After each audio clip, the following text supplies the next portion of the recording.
In 1324, the richest man in recorded history shocked the world.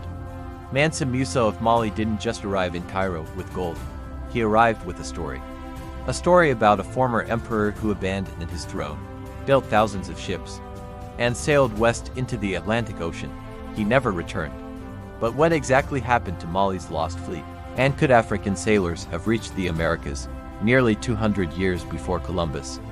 Tonight, we separate fact from legend. In the 13th and 14th centuries, the Mali Empire was not isolated. It controlled major gold fields, dominated trans-Saharan trade routes, and connected Africa to Europe, North Africa, and the Middle East. Timbuktu was not a village. It was a center of scholarship, commerce, and global exchange. Mali had shipbuilders on the Niger River, maritime trade knowledge, access to Arab navigation techniques. This matters because the idea that West Africans couldn't build ocean-worthy vessels is historically false. The story of Mali's ocean expedition comes from one primary source, Arab historian al-Umari, who interviewed Mansa Musa in Cairo.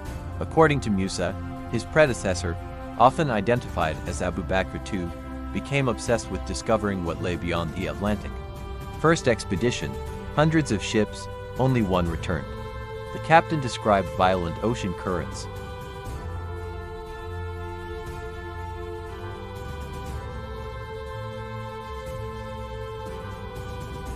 Even European ships later used this same route. Modern experiments have shown simple wooden vessels can cross the Atlantic using wind and currents alone. So the voyage was technically possible, but possible does not mean proven. Some researchers point to similarities in crop exchange, reports of dark-skinned traders described by early indigenous accounts, alleged African artifacts found in the Americas. However, mainstream archaeology does not consider this conclusive evidence. No confirmed West African shipwrecks have been found in the Americas. No verified African settlements exist. This is where speculation often outruns facts. Here is the honest historical position. Mali launched large maritime expeditions. Mansa Musa confirmed this himself. The fleet disappeared. There is no physical proof they reached the Americas. What likely happened? Possibilities include ships lost at sea, storm destruction, navigation limitations, or smaller unrecorded landfalls that left no trace. History does not always preserve every event. This story isn't about proving Africa beat Europe. It's about correcting a bigger lie, that Africa was passive, isolated, or technologically backward. The Mali Empire built fleets, funded science and scholarship, thought globally, explored unknown frontiers. That alone rewrites outdated narratives.